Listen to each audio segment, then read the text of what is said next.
est-ce que vous connaissez votre signe du zodiaque ou pas? C'est quoi? Vous êtes Vierge. Ça c'est le mois d'août ou septembre? Fin août. Et vous écrivez la main droite?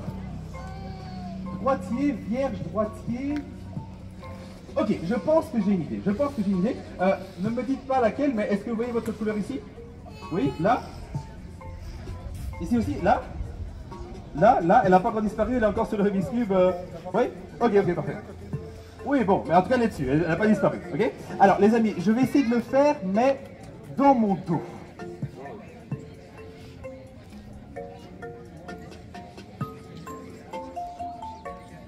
Ok, je vais sûrement me tromper.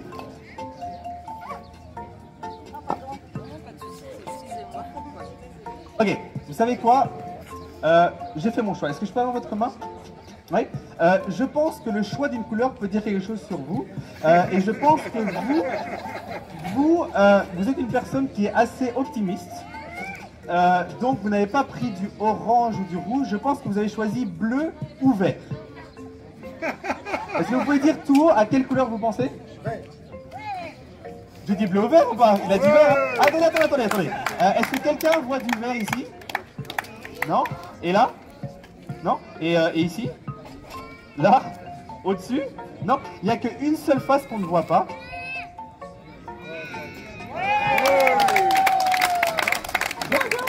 Alors, est-ce que je peux demander à tout le monde ici de penser à une couleur du Rubik's Cube? Est-ce que tout le monde peut le faire? Les enfants, les grands-enfants, tout le monde a une couleur en tête? Yes? Et vous pouvez choisir, est-ce que je le fais de façon visible ou invisible? Ok? Quand je dis top, hein? Tout le monde voit sa couleur, elle est toujours là, elle n'a pas disparu? 3, 2, 1, top! Et voilà l'orange pour ceux qui pensent à l'orange, le jaune pour le jaune. Toutes les couleurs sont complètement... Merci beaucoup. Alors attendez, parce qu'il y a des gens qui pensent, madame avec les lunettes, je le sais, que c'est un Rubik's Cube qui est truqué, où on appuie sur un bouton et ça remet tout à zéro. C'est pas du tout le cas parce que vous pouvez le regarder et l'examiner, voilà. Donc, écoutez, Bernard, je vais vous le donner, il est à vous, c'est un petit cadeau.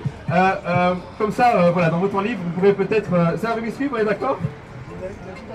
Ok, alors par contre, laissez-le de côté 2 secondes parce que je vous rappelle quand même que au début, vous avez choisi de laisser le mélanger dans le sac. Non, c'est vrai. Mais est-ce que vous seriez étonné si dans le sac, il y a une seule face qui est refaite et que ça soit la couleur que vous avez eue en tête? Ce serait pas mal ou pas? Je n'ai pas touché, je veux dire. Ouais, ce serait super, hein? Par contre, Bernard, vous savez quoi? Ça, c'est une chance sur 6. C'est pas tout à fait magique. Vous savez ce qui est impossible, les amis? Dans votre main? Enfin, mettez les deux mains comme ça, si vous voulez bien. C'est ceci. Il est complètement vert. Évidemment, il y a rien, on est d'accord, hein, c'est complètement vide. Dingue, hein? Alors, bah merci. Alors, par contre, Bernard, celui-là, je vais le garder parce qu'il est beaucoup trop facile à faire. Par contre, l'autre, il est pour vous, c'est un petit cadeau. On l'applaudit bien fort, vous pouvez retourner à votre place. Merci beaucoup. Alors, je vais demander à 2 enfants de venir m'aider, mais j'ai besoin de 2 enfants qui savent bien utiliser leurs mains. Est-ce que... Et toi, il est là? 8 ans. Ok, normalement, à votre âge, on n'a plus peur de rien. Est-ce que tu oserais mettre ta main dans ce sac sans savoir ce qu'il y a dedans? Oui. Mais il est fou, lui. Moi, j'aurais dit non, mais bon. Non, n'aie pas peur, vraiment, tu peux regarder dedans. Et tu retournes, voilà. Est-ce que du deuxième côté, il y a quelque chose dedans? C'est vide? Oui, tu peux le retourner à nouveau. Et est-ce que du troisième côté, il y a quelque chose dedans? Ça peut durer longtemps. Hein. Non, il n'y en a que 2. Alors, du coup, est-ce que je peux te demander de tenir ça comme ça, avec les 2 mains, ici et là? Super, merci. Et les amis, je vais mettre quelque chose de très fragile dedans. Je suppose que vous savez ce que c'est. Je vais prendre un œuf. Ok? Alors avant de commencer, Lila, est-ce que tu peux juste toucher, vérifier que c'est pas un œuf en mousse, c'est un vrai œuf, il est solide, il est dur? Ne le casse pas! C'est un vrai œuf? Oui, tu peux le toucher aussi. Ne le casse pas, hein. Tu peux sentir que c'est un vrai œuf? C'est un vrai œuf? Oui, ok, parfait. Ceux qui ont un doute, il y a le numéro de téléphone de la poule qui est là. Vous l'appelez et vous êtes fixés. Alors les amis, j'aimerais réaliser une grande illusion. Ok? Avec des objets très simples. je vais faire disparaître cet œuf pour tout le monde. 3, 2, 1, lâche pas. Et maintenant l'œuf a disparu pour vous. Alors par contre, attendez, est-ce que toi tu peux juste regarder dedans, est-ce que tu vois encore l'œuf? Regarde juste avec tes yeux. Il est encore là? Oui. Il est là, tu peux regarder? Oui. Alors ça veut dire que pour eux deux, c'est pas encore tout à fait magique parce qu'ils savent que l'œuf est toujours là, ils l'ont vu. Est-ce que tu peux juste... c'est Victor, c'est ça hein? Non, ton prénom c'était Victor. Oui. Est-ce que tu peux juste toucher sans dire que l'œuf est là? Ne le casse pas. C'est pas mon doigt qui est plié, c'est l'œuf. Ok, Lila, tu peux sentir qu'il est toujours là? Oui. Donc il a disparu pour tout le monde, sauf pour vous deux. Alors regardez bien, rapprochez-vous. 3, 2, 1. Et maintenant les amis, l'œuf a disparu parce que le sac est complètement vide. Est-ce que tu peux mettre ta main dedans? Vérifier de tous les côtés, est-ce que c'est vide? Il n'y a plus d'œuf? Il n'y a plus d'œuf, mais là tu peux vérifier aussi. Mets ta main dedans, vérifie partout. Il est complètement vide? Oui. L'œuf a disparu. Dingue. Attends, reste ici. Faut le faire revenir. Est-ce que tu peux attraper un œuf invisible ici au-dessus de ta tête comme ça? Ouais, parfait. Tu peux le lancer à Victor. Tu l'attrapes? Parfait. Victor, tu le lances en l'air tout droit. Hop. Et les amis, l'œuf revient. Dingue, hein? C'est toujours le numéro de téléphone de la poule, ne t'inquiète pas. On peut les applaudir bien fort. Vous pouvez retourner à votre place. Merci beaucoup.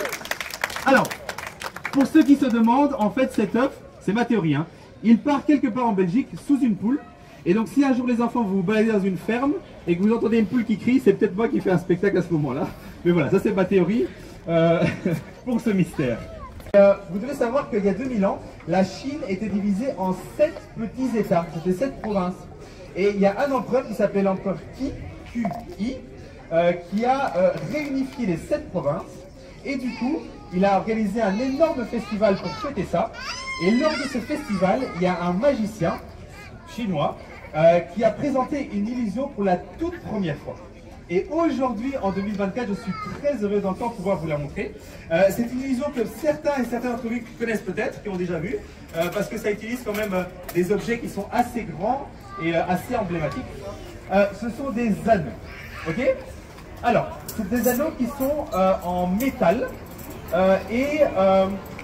bon, le métal parce que à l'époque, c'était la matière la plus solide, et donc en fait, chaque anneau représentait un état.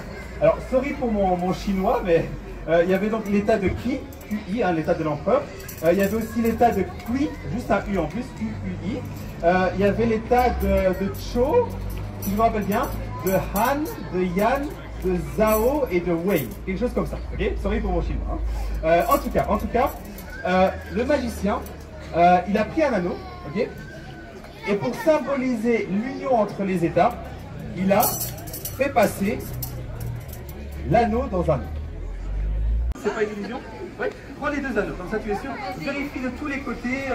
Oui. Tu peux regarder celui-ci. Vérifiez bien les enfants qu'il n'y a pas une ouverture, qu'il n'y a pas une petite porte cachée ou quoi que ce soit. Je veux dire, c'est vraiment dedans. Si tu arrives à les séparer, tu prends ma place. Hein. C'est solide? Oui. Alors les amis, cet illusionniste n'a pas attaché les anneaux deux par deux. Mais je suppose que vous le voyez venir, il les a attachés pour finir 3 par 3. Oui. Et encore une fois, tu peux vérifier, prends les 3 anneaux, et est-ce que tu peux vraiment vérifier que c'est vraiment dedans, il n'y a pas une ouverture ou quoi que ce soit? Je veux dire, c'est dingue, hein? C'est fou, hein? Et donc, ouais, même chose, il n'y a pas d'ouverture? Merci. J'aimerais juste vous faire, vous donner une petite... C'est bon?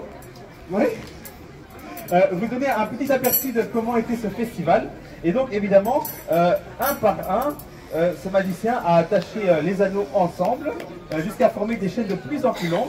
Alors je dois rester comme ça pendant 1 minute. C'est une publicité pour une certaine voiture. Non, c'est pas vrai. Mais en tout cas, les enfants, imaginez un petit peu l'empereur Qi, qui était quand même un peu gros et qui était assis sur son trône comme ça. En train de se balancer. Je pense qu'après le magicien, il y avait une partie de pétanque ou de football, j'en sais rien. En tout cas, ça se passait pendant le printemps. Donc il y avait des fleurs qui étaient évidemment bien là. Alors, pour la petite anecdote, je ne sais pas si vous le savez, hop là. Mickey était chinois, pour ceux qui en doutent. En tout cas, ça fait 2000 ans que nous, les magiciens, on se passe le secret de génération en génération. Donc, c'est sûrement pas moi qui vais arrêter la chaîne. Et donc, petit à petit, tous les anneaux ont fini par s'attacher, 2 par 2, 4 par 4, et même jusqu'à 6 anneaux. Et donc, les amis, le grand plaisir de vous présenter le mystère des anneaux chinois. Bien. Je vous assure, c'est une de mes illusions préférées et c'est intemporel. Alors, est-ce que quelqu'un connaît un magicien célèbre? Levez la main ceux et celles qui connaissent un magicien célèbre. Éric Antoine, tout à fait, un grand magicien très comique. Quelqu'un d'autre? Oui? Ah, David Copperfield. Les enfants, levez la main ceux qui connaissent David Copperfield. On voit l'écart des générations. Hein. Alors, les enfants, vous devez savoir que David Copperfield, c'est un illusionniste américain qui était surtout très connu dans les années 80, 90. Je pense que les plus grands s'en rappellent. Hein. Qu'est-ce qu'il a notamment fait, David Copperfield? Quelqu'un se souvient ou pas? Il a fait disparaître la Statue de la Liberté, tout à fait. Il a fait disparaître momentanément, évidemment. Il a fait disparaître un train. Ouais, c'est une boîte en fait. Il faut 2 objets, il faut un bout de corde et il faut une paire de ciseaux. Ok? Alors, le nom de cette illusion, c'est la corde coupée et réparée. Alors, à votre avis, les enfants, qu'est-ce que je vais faire avec cette corde? Je vais la couper et après? Comment tu sais? Ok.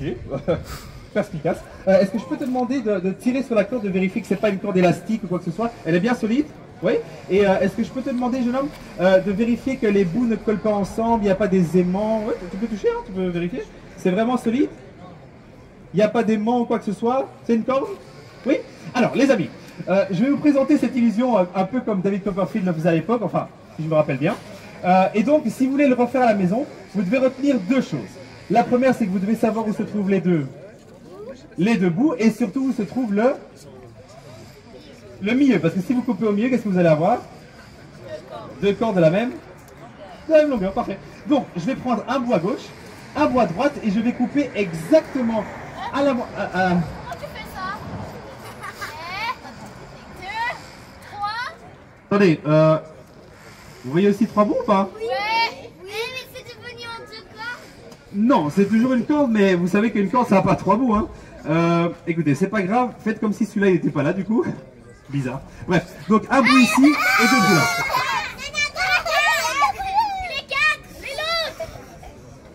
Attendez, vous avez vérifié ma corde ou pas? Est-ce que quelqu'un sait comment on appelle une corde qui a 4 bouts ou pas? Exactement, monsieur, c'est 2 cordes. C'est logique, c'est pas magique. Les ciseaux sont toujours là, hein, j'ai pas coupé dedans. Alors, vous pouvez choisir, merci pour l'applaudissement. Jeune homme, est-ce que vous voulez que je coupe la corde horizontale ou la verticale?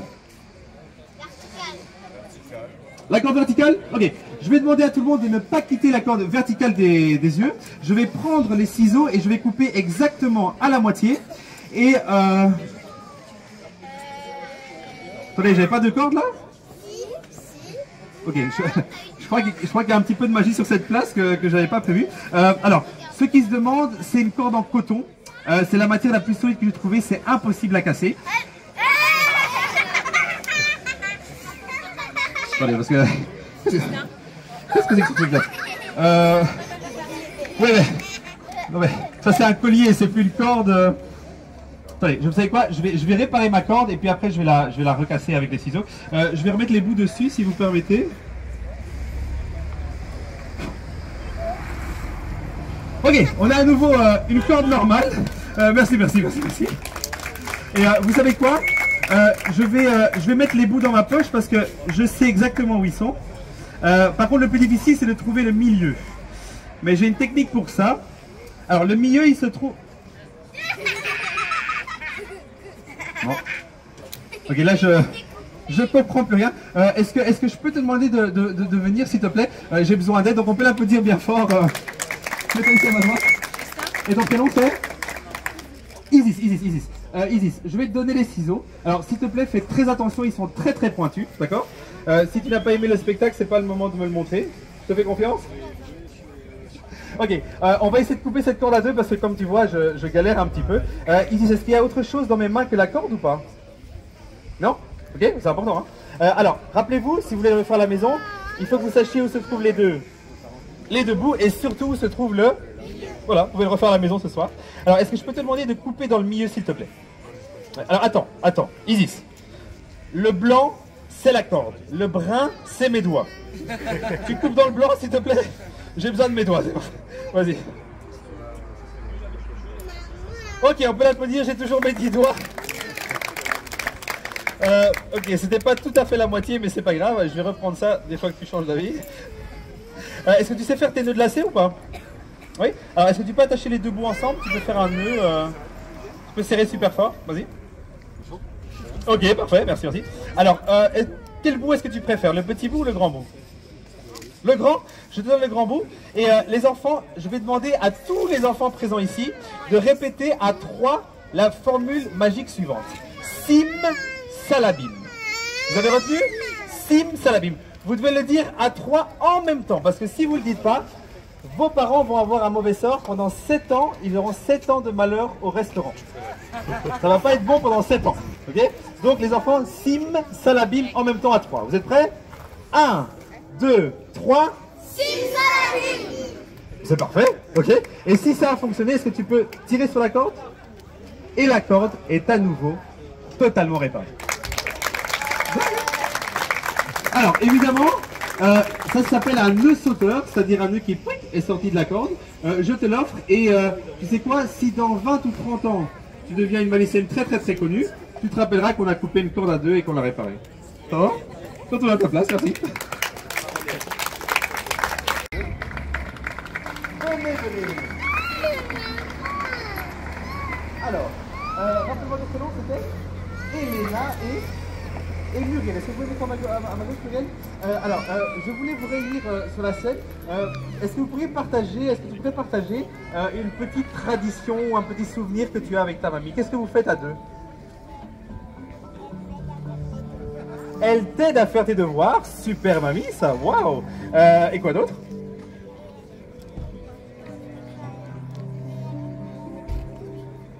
Quand tu veux quoi? Quand elle te... Ah, quand tu vas les promener, ta mamie dit toujours oui. En plus, elle est sportive et c'est une super mamie en fait. C'est magnifique ça. Alors, je te posais la question parce que moi, mon grand-père du côté de mon papa, il venait me chercher tous les mercredis après l'école. On rentrait à la maison, on mangeait un grand bol de spaghettis. T'aimes bien les spaghettis? Oui. Et après ça, on s'asseyait à table pendant toute l'après-midi et on faisait de l'origami. Est-ce que quelqu'un sait ce que c'est que de l'origami? Oui. Alors les enfants, l'origami, c'est l'art japonais de plier le papier et de faire des formes. Qui sait faire un avion en papier? C'est de l'origami. Un bateau, de l'origami. Une cocotte en papier, de l'origami. Voilà, ok? Moi j'ai fait une fleur en papier. Une fleur aussi. Alors pour terminer le spectacle, j'aimerais vous proposer à toutes les deux un origami que mon grand-père m'a appris, ok? Et pour ça, je vais utiliser une serviette, ok? Est-ce que je peux vous demander de vérifier la serviette? C'est pas... Elle n'est pas truquée, je veux dire, il n'y a pas de bout collé ou caché ou quoi, c'est juste une serviette? Ok. Alors les amis, je vais faire le pliage et vous devez essayer de deviner ce que c'est, ok? Si vous me permettez. Ça va aller vite, hein? Alors, 1, 2, 3 et 4. Est-ce que quelqu'un a une idée de ce que c'est? Exactement, mesdames et messieurs, je vous présente le cornet de frites. Ok, vous n'êtes pas impressionnés les enfants? Attendez, est-ce que vous seriez impressionnés si je faisais apparaître des frites dedans? Ouais, bah je serais impressionné aussi. Alors, ce qu'on va faire, je vais reprendre ma paire de ciseaux, ok? Juste la paire de ciseaux, j'ai rien d'autre, vous êtes tout prêts, vous regardez, hein? Et je vais juste couper une fois dedans, ok? Vous voyez, j'ai rien d'autre, hein? Non? Ok, tu vérifies bien que je ne triche pas, je suis vraiment en train de couper dedans. Oui. Alors, est-ce que je peux te demander de tenir le petit bout et de ne surtout pas le chiffonner? Ok? C'est la fin du spectacle, si tu le chiffonnes, je vais pleurer très fort. Alors, les amis, en ayant coupé une fois dedans, regardez ce que j'ai essayé de faire.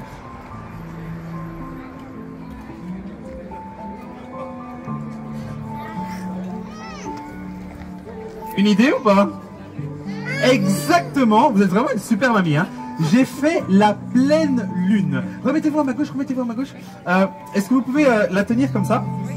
Merci. Et donc, les amis, pour terminer le spectacle, je vous offre la pleine lune parce que mon grand-père me disait toujours, Patrick, si tu vises la lune, tu vas atterrir parmi les étoiles. Ce qui veut dire, si tu ne sais pas ce que ça veut dire, en tout cas pour moi, ça veut dire que si un jour tu as un rêve ou bien un projet, tu dois donner toute ton énergie pour essayer de le réaliser.